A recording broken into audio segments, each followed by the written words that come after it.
महिला को 33% आरक्षण देने का बिल कल लोकसभा में गिर गया, जिसके बाद बीजेपी सड़कों पर है और प्रदर्शन कर रही है। विपक्ष को बेनकाब करने की बात कह रही है और कह रही महिलाओं के सम्मान में विपक्ष नहीं खड़ा हुआ। बीजेपी महिलाओं को सम्मान देना चाह रही थी। 50% आरक्षण 50% महिलाओं के लिए 33% आरक्षण की बात बीजेपी कर रही थी और उसके लिए बिल लाया था, लेकिन विपक्ष ने उसके खिलाफ वोटिंग की, जिसके बाद अब पूरा का पूरा बिल गिर गया और अब बीजेपी के लोग सड़कों पर विपक्ष के खिलाफ प्रदर्शन कर रहे हैं। हमारे साथ समाजवादी पार्टी के महाराष्ट्र प्रदेश अध्यक्ष अबू आसिम आजमी हैं। अबू भाई, बीजेपी आप लोगों के खिलाफ यानी विपक्ष के खिलाफ प्रदर्शन कर रही है कि आप लोगों ने महिलाओं का सम्मान नहीं रखा। देखिए, ये बीजेपी जो है ना, ये किसी तरह से देश में पोलराइज हो और इनकी सत्ता हमेशा हमेशा के लिए बनी रहे, नफरत पैदा करके ये राजनीति में रहना चाहते हैं। जब 2023 में ये बिल पारित हो चुका था, पास हो चुका था, इसको इम्प्लीमेंट करना था 29 में, तो फिर इस बिल को दोबारा लाने की जरूरत क्या थी? अब इसमें इस बिल के आड़ में जो परिसमन करके सीटें बढ़ाना है और परिसमन करके जो है वो एरिया कट कर, जैसे ये चाहते हैं कि जिन जिन एरियो में इनके वोट बैंक नहीं है, परिसमन करके उन एरियो को ऐसा कर दिया जाए कि बीजेपी चुनकर आ जाए। इसके पीछे इनकी सिर्फ यही चाल इनकी है। ये अब जो है बिल पास होने के बाद अब इस वक्त लाए हैं जब इलेक्शन चल रहा है, इनको किसी तरह से ना पोलराइज करना है, ये दिखाना। महिलाओं के सम्मान में पूरा का पूरा पार्लियामेंट, पूरा देश है, बिल पास कर चुका, लेकिन इसके आड़ में जो परिसमन करके करना चाहते हैं, इस वजह से बिल गिरा है। ये जो है सिर्फ दोगली नीति इनकी है और ये गलत फहमी लोगों में फैला रहे हैं। महिलाओं का सम्मान सभी करते हैं और महिलाओं का सम्मान कोई नहीं करता तो बीजेपी नहीं करती है। शिवसेना हो, बीजेपी हो, सब लोग अब सड़कों पर उतरकर प्रदर्शन कर रहे हैं। महिलाएं प्रदर्शन कर रही हैं, उनकी कार्यकर्ता प्रदर्शन कर रही हैं कि आप लोग जो है कहीं ना कहीं राजनीति के चक्कर में महिलाओं को जो एक आधार मिलना चाहिए, महिलाओं को जो सम्मान मिलना चाहिए, वो नहीं दे पा रहे हैं। नहीं, तो महिलाओं को तो बीजेपी के खिलाफ सड़क को उतरना चाहिए कि जो बिल पहले पास हो चुका था, उस बिल को दोबारा परिसमन के साथ लाने की जरूरत क्या थी आपको? आप उस बिल के आड़ में इस देश के अंदर पोलराइज करना चाहते हो। इन महिलाओं को, आप जैसे लोगों को जाके समझाना चाहिए, बताना चाहिए कि बीजेपी ही महिलाओं की बिल को गिराई। दूसरा सवाल यह है कि महाराष्ट्र के भीतर जिस तरीके से टीसीएस कंपनी में लव जिहाद का मामला सामने आया, अलग अलग जगहों पर इस तरीके की चीजें आ रही हैं सामने, उसको कैसे देखते हैं? क्या लव जिहाद बंद नहीं होना चाहिए? देखिए, ऐसा लव जिहाद कोई चीज है ही नहीं है। ये जबरदस्ती का एक शोषण सोचा जा रहा है। ये लैंड जिहाद, लव जिहाद, कारपोरेट जिहाद, न जाने कौन सा जिहाद ये लोग, ये सब बिल्कुल ठीक नहीं। टीसीएस एक बहुत रिप्यूटेड कंपनी है टाटा की।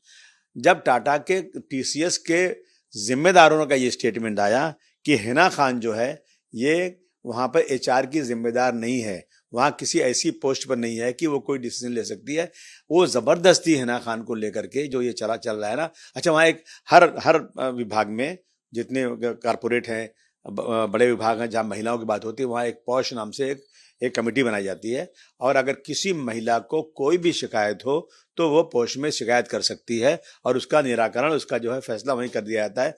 लेकिन आज तक टाटा खुद कह रहा है, टीसीएस खुद कह रहा है कि हमारे पास आज तक किसी महिला की ऐसी कोई शिकायत नहीं आई। अब इस बात को जो है जबरदस्ती एक मुस्लिम नाम लेकर के जो किया जा रहा है, देखिए उसकी इंक्वायरी भी चल रही है और इंक्वायरी पुलिस कर रही है। जब मुख्यमंत्री जी, बड़े बड़े अधिकारी, बड़े बड़े लोग ये कह रहे हैं कि वहां पे गड़बड़ हुआ है, तो पुलिस की क्या मजाल है कि उनके खिलाफ काम करे? ये बिल्कुल इंक्वायरी गलत हो रही है। ये इंक्वायरी अगर करना है तो किसी अच्छे रेपुटेटेड जज, जिनका रिकॉर्ड बहुत अच्छा है, जो सरकार के तलवे नहीं चाटते, ऐसे किसी अच्छे इंसाफ पसंद जज से इसकी इंक्वायरी कराओ। दूध का दूध, पानी का पानी हो। किसी की गलती है, किसी ने कुछ किया है तो कुछ जरूर सजा मिलना चाहिए, कोई मना नहीं कर रहा है। लेकिन इसको धर्म के नाम पर जो बीजेपी करती है ना हमेशा, तो वो बीजेपी सिर्फ पोलराइज करने की करती है। अभी नासिक में जो हुआ है, वो बाबा का मैटर जो हुआ है, वो मैटर में तो इतना चिल्लाहट नहीं हो रही है। उनको अरेस्ट कर लिया और बस बात ठंडे बस्ते में डालने की कोशिश की जा रही है, जबकि इतनी सम्मानित महिलाओं के साथ छेड़छाड़, सेक्सुअल असॉल्ट उस आदमी ने किया है, लेकिन उसके ऊपर कोई चर्चा ज्यादा नहीं हो रही है। और यहाँ पर हिना खान चिल्ला चिल्ला करके हमारे उन हिंदू भाइयों के जो सेकुलर हैं उनके दिलो दिमाग में मुसलमानों के खिलाफ नफरत भरी जा रही है, और दूसरा कुछ नहीं मैं समझता हूँ। क्या आपको लगता है कि कॉर्पोरेट जिहाद नहीं हो रहा है? कॉर्पोरेट जिहाद की बात लगातार बीजेपी के तमाम सारे बड़े नेता मंचों से कह रहे हैं, प्रेस कॉन्फ्रेंसेस कर रहे हैं और कह रहे हैं कि कैसे वहां पर टीसीएस जैसी कंपनी में एक आदमी जो मैनेजर है उसने बीफ खाने पर मजबूर किया, उसने अलग अलग जगहों पर चीजें करने की मैं इस बात को मानने को तैयार ही नहीं हूं, चाहे कुछ भी हो जाए, कि कोई कारपोरेट के अंदर कोई किसी को जबरदस्ती बीफ खिलाए, किसी का जबरदस्ती कोई धर्म परिवर्तन कराए। ये काम तो बीजेपी के लोग करते हैं। और मैंने कहा ना कि 32 दांतों के बीच में जबान रहती है। मुसलमानों की तादाद क्या आज है? मुसलमानों के साथ इंसाफ कहां हो रहा है? और ये बार बार डराते हैं मुसलमानों से। उनको मैं कहता हूं कि ये प्राइम मिनिस्टर हो या राष्ट्रपति हो या जजेस हो, एमपीज हो, एमएलएज हो, आम जनता हो, हर ये 85% मुसलमान हिंदू हैं, गैर मुस्लिम हैं, नॉन मुस्लिम हैं। 12-15% मुसलमानों के बारे में हुआ खड़ा करके इस देश में जो मुसलमानों के खिलाफ नफरत पैदा करके ये लोग सत्ता में बने रहना चाहता है, मैं समझता हूं इस देश के लिए बिल्कुल ठीक नहीं है। ये ऐसा क्यों बीजेपी करेगी? क्या वजह है? जब अगर इसमें कोई अगर इस तरीके की चीजें नहीं हुई है तो क्यों बीजेपी करेगी? मैंने कहा ना कि बीजेपी पोलराइज करने के लिए मुसलमानों को बदनाम कर रही है। मुसलमानों की कुर्बानियों को निगलेक्ट किया जा रहा है। मुसलमानों को सिर्फ और सिर्फ आज जो है इस देश में देश के खिलाफ बताया जा रहा है। मैं आप बताइए कि अंग्रेज इस देश में आया था जब मेरे देश का जीडीपी 25% था, हर घर में सोना था, हमारे देश की सरहद जो है अफगानिस्तान और बर्मा तक थी, खुशहाली थी इस देश के अंदर। अंग्रेज आया, लूट के लेके गए, यहां से देश को बर्बाद किया अंग्रेजों ने। उनके खिलाफ बात नहीं हो रही है, क्योंकि उनके खिलाफ बात करने से पोलराइज होगा नहीं। पोलराइज होगा सिर्फ इस मुल्क में रहने वाले मुसलमानों के खिलाफ बात करके।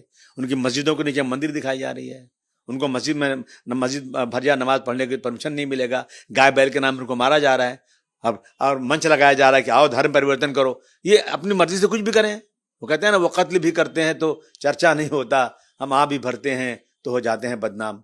ये जो है पोलराइज करने के जो नफरत का बाजार है, ये जो सत्ता में आने के बाद जो अहंकार इनका है, छोटी हांडी में उबाल ज्यादा आ गया है। 70-75 साल हुआ देश को आजाद होकर के, और 14-15 साल हुआ इनको सत्ता में आकर के।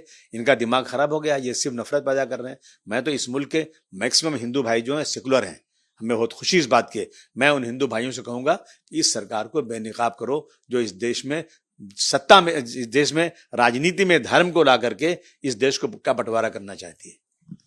आज मुख्यमंत्री ने गृह मंत्रालय की बैठक की है और कई सारे बड़े इंस्ट्रक्शंस दिए हैं। बड़े, चाहे टीसीएस को लेकर हो, चाहे अशोक खरात को लेकर हो, चाहे गोरेगांव में जो इंसिडेंस हुआ उसको लेकर, अलग अलग जगहों पर जो घटनाएं हो रही हैं उसको लेकर एक बड़ी बैठक की है, मैराथन बैठक हुई अधिकारियों के साथ। कैसे देखते हैं इसे? नहीं, मैं समझता हूँ कि मुख्यमंत्री जी अगर उन्होंने बैठक किया आज होम डिपार्टमेंट की, तो उसमें एक सबसे जो ज्वलंत मुद्दा है वो है नशा। क्या नशे के ऊपर भी मुझे लगता है कि इन्होंने कुछ आज गाइडलाइन दिए होंगे। और ये जरूर कहना चाहिए मुख्यमंत्री जी को, किसी पुलिस स्टेशन के एरिया में, उस ज्यूरिडिक्शन में कहीं भी नशा बिका, कहीं भी कोई नशा करते पकड़ा गया, कहीं नशीले लोग हैं, तो फिर उस पुलिस स्टेशन के खिलाफ मुख्यमंत्री जी जरूर कार्रवाई करेंगे। कहीं भी रिश्वत लेते हुए नशे मारे में पुलिस पकड़ा गया, उसको जरूर तुरंत सस्पेंड करेंगे। अगर 10-5 ऐसे एग्जाम्पल मुख्यमंत्री जी दे देंगे तो मैं समझता हूं कि नशा जरूर खत्म हो जाएगा। ये हमारी आने वाली पीढ़ियों को बर्बाद करने वाली जो चीज है, उस पर मुख्यमंत्री जी को तुरंत उस पर बहुत सीरियस लेना चाहिए, और मैं समझता हूं कि जरूर लेंगे आज वो। बिल्कुल, जिस तरीके से अबू आसिम आजमी कह रहे हैं कि मुख्यमंत्री को नशे को लेकर के सीरियस एक्शन लेने की जरूरत है। वीडियो जर्नलिस्ट घनश्याम के साथ अभिषेक पांडे, भारत एक्सप्रेस, मुंबई।